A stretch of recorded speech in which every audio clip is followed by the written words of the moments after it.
A proper bite is important for the health of your jaw joint, the jaw bones, the teeth, and the muscles. This animation shows how in a proper bite the jaw joint is completely seated in a socket as depicted by the green lines lining up. When the jaw moves, the jaw rotates about that socket position, and during full opening comes out of socket. During closure, when you bite, the joint seats fully back in the socket as seen by the green lines lining up. Another important element of a good bite is called canine protection.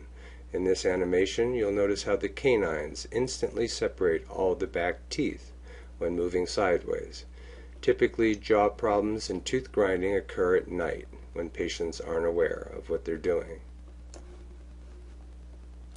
Another important element is the role of the front teeth. Notice in this animation how when the jaw moves forward, the front teeth contact, the back teeth instantly come apart, and when you close, notice how the jaw joint seats fully by the green lines lining up again as you go back into your proper bite.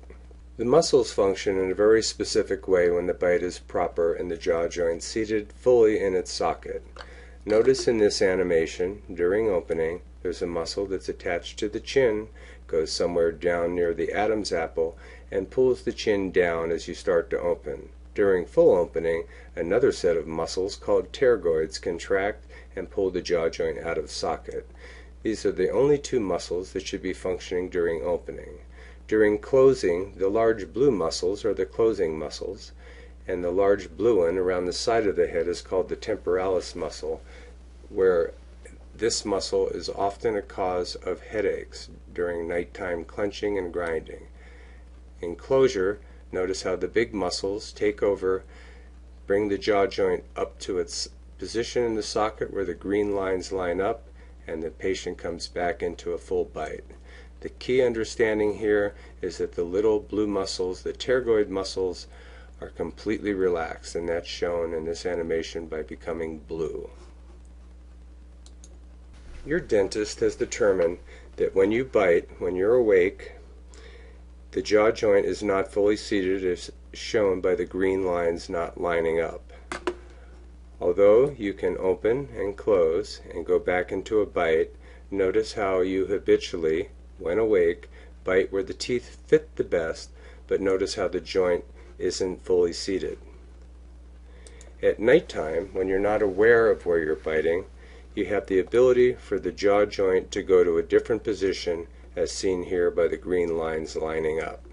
Notice in this animation how only the back teeth contact. This can cause damage to the back tooth, can cause premature crown failure, stress on the bones, and cause the muscles to work in a way that's hyperactive. This animation shows on the left normal muscle function, on the right what your muscles look like as determined by your dentist when you're sleeping and clenching. During full opening, everything looks the same. During closure, when you close, notice how on the right, not only the big closing muscles on the side of the head and the side of the jaw are contracting, but the little pterygoid muscles are contracting because they have to hold the jaw joint out of its proper position. This causes unnecessary stress and what we call hypermuscle activity, and can be a leading cause of headaches, especially in women. The treatment your dentist recommended is a very specific splint or dental appliance that has all the elements of a proper bite. When placed in your mouth during sleeping, this splint, as you close on it, will allow your jaw muscles to do what they normally do for complete health and function. Notice how the jaw joint fully seats.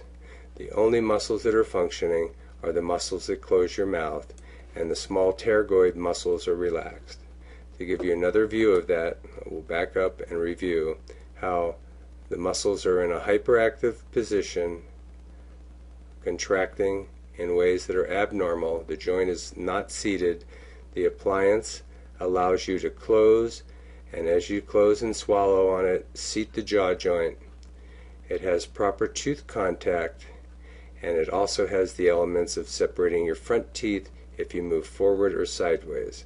Notice how if you slide forward on the splint, the front teeth touch, back teeth come apart. As you go back into your bite, the joint seats. The final element built into this dental appliance is canine guidance or canine protection. Notice how if you move sideways, only the canines touch and all back teeth come apart. Your dentist is trained to make very accurate impressions and understands the elements required for this dental splint. The splint has to have the provision to allow your jaw joint to seat, to separate the front teeth if you move forward and backward, and you will get protection on the teeth, protection of the bone, comfort in the jaw joint, and most importantly, the muscles will function in a normal fashion.